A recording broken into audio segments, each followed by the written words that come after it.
Gente, eu percebi que eu não falei sobre um artigo muito importante sobre o trabalho da mulher, então eu vou apresentar aqui de novo, colocar ele aqui na tela, para a gente falar dele.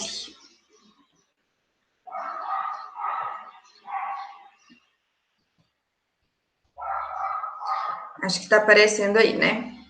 Bom, o artigo 394-A foi um artigo que ele já sofreu várias alterações aí desde da reforma. O que acontecia? Antes da reforma trabalhista, as mulheres, as mulheres grávidas não poderiam trabalhar em locais insalubres, indiferentemente do tipo de grau de insalubridade, né? Insalubres são aquelas atividades que, que, que existe ali algum prejuízo maior para a saúde da pessoa, né? Pode ser por vibração excessiva, ruído excessivo, algum composto químico, né, que a pessoa trabalha com ele ali, ou uma câmara fria, por exemplo, né, com variações de temperatura, às vezes muito quente, muito frio, também é considerado uma atividade insalubre, né? E essas atividades elas são divididas em graus: grau máximo de insalubridade, grau mínimo e grau médio. Né? Essa divisão de graus é só para fins de pagamento adicional. Vamos ver lá depois, aqui não tem importância, porque o fato é que, antes da reforma trabalhista, mulheres grávidas não poderiam trabalhar em atividades insalubres, né? Se elas fossem trabalhadoras de atividades insalubres, elas eram afastadas dessa função, mas elas não perdiam o adicional que elas ganhavam, né? A remuneração delas não sofria prejuízo. O que aconteceu? A reforma trabalhista modificou totalmente esse artigo que falava isso, né? E ela começou a prever que para as atividades insalubres que as mulheres seriam afastadas apenas das atividades de grau máximo de insalubridade, né? E que se elas fossem afastadas, se elas quisessem ser afastadas das atividades de grau médio ou mínimo, elas precisavam apresentar um atestado de saúde, um atestado médico que afastasse ela, que pedisse, né, atestasse a condição de gravidez e exigisse o afastamento, né? Só que isso também ela perdeu o adicional, né? Peraí, gente.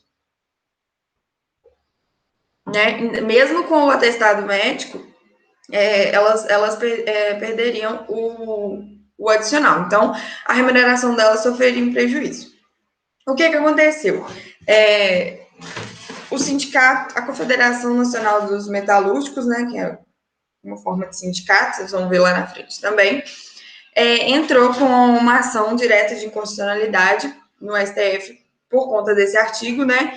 Um dos poucos artigos da reforma trabalhista que foi analisado pelo STF, né? E, inclusive, foi considerado inconstitucional.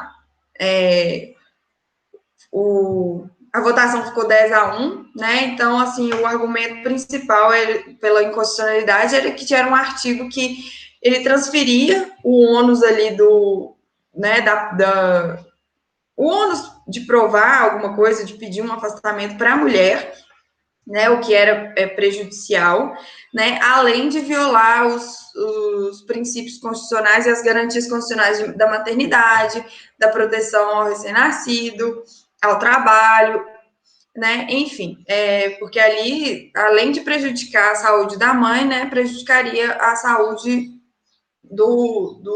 da criança, né? Então, foi um artigo que foi considerado inconstitucional por conta dessa ADIM 5.938, né? E aí, o artigo hoje, ele é escrito mais ou menos dessa forma que está aí no slide, né? Que sem prejuízo da sua remuneração, a empregada deverá ser afastada de atividades consideradas insalubres em grau máximo, e também de atividades insalubres consideradas em grau médio ou mínimo, né? Então, qualquer atividade insalubre, ela deve ser afastada sem prejuízo de remuneração. Essa parte que está sublinhada aí, ela foi suprimida, né? Depois depois da ADI, né? Eu deixei só para vocês verem como era antes, né? Que ele exigia esse atestado. Então, agora essa parte não existe mais, então elas são eliminadas, as mulheres grávidas são afastadas de qualquer atividade insalubre, sem que o adicional de remuneração por insalubridade seja perdido, né? E essa proteção também ela é estendida às mulheres lactantes, né? As mulheres que estão amamentando também não podem exercer nenhuma atividade considerada insalubre em qualquer grau, né? A parte sublinhada também foi suprimida, né? Que é igual a de cima. Mas é só para... Eu deixei assim só para vocês verem como era antes, mas estou explicando agora como é depois da declaração de inconstitucionalidade desse artigo. Tá bom? Então, qualquer coisa sobre essa parte, é só me procurar. Tá bom?